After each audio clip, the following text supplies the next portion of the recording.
आणि आंतरराष्ट्रीय बातमीनंतर आता पाहूयात राज्यातली एक महत्त्वाची घडामोड। अखेर परिवहन मंत्री प्रताप सरनाईक यांची एसटी महामंडळाच्या अध्यक्षपदी नियुक्ती करण्यात आलेली आहे। मुख्यमंत्री देवेंद्र फडणवीसांनी परिवहन मंत्री प्रताप सरनाईकांचा प्रस्ताव अखेर मान्य केलाय।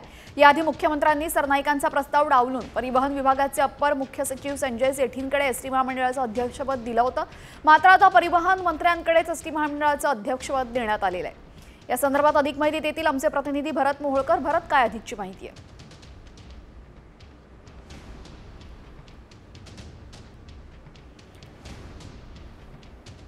एसटीच्या अध्यक्षपदी अखेर सरनाईकांची नियुक्ती करण्यात आलेली आहे। याआधी सेठींची नियुक्ती झाली होती, त्यानंतर सरनाईकांनी प्रस्ताव मुख्यमंत्री फडणवीसांकडे दिला आणि त्यानंतर आता हा प्रस्ताव मान्य करण्यात आलेला आहे। या संदर्भात अधिक माहिती देतील आमचे प्रतिनिधी भरत मोहोळकर। भरत, काय अधिक माहिती आहे?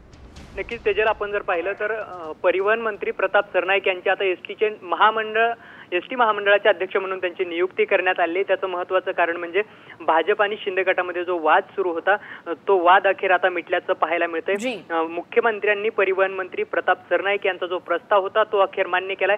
संजय सेठी यांच्या जागेवरती आता प्रताप सरनाईक हे नवे एसटी महामंडळाचे अध्यक्ष असणार आहेत। नक्कीच, धन्यवाद भरत, आपण दिलेल्या सविस्तर माहितीबद्दल।